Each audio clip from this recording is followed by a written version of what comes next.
nze tokability njinoonyeza ki nze nyimbye mbaddewo ate siyenze muntu wa mawulire ye gwe nze nnyino kikubuuza ekyo nti ate ekyo kisusse bwe kisukka kendeezaako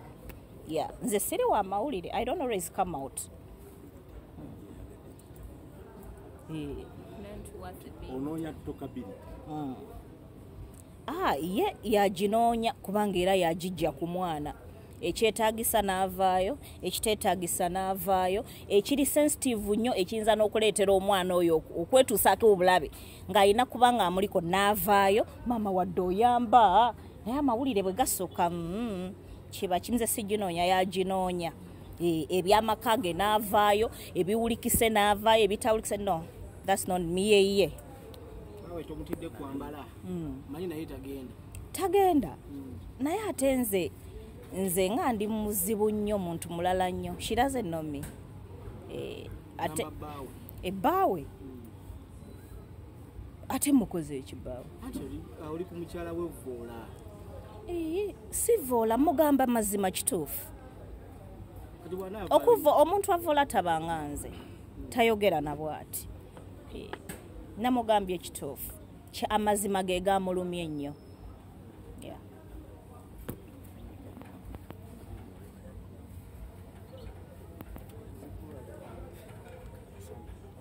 omusana gwalo siguteeka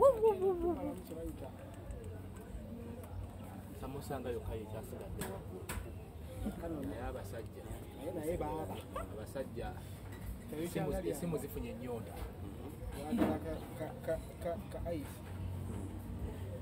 tugende mu maaso onoonya tokability siri kikola ebbanga lyembaddewo obusobozi mbuyina nyina access to cameras every day and night kale dam yes nyina access naye sinoonya tokability ye yaginoonya nze nali manye actually inakoma kuye ne famire ye naye ng'ate si ku mwana ono omuto kati yaginoonya sinze nze sinoonya tokability yaginoonya era nze nali manya ayina gikola nga ye because tava mawulire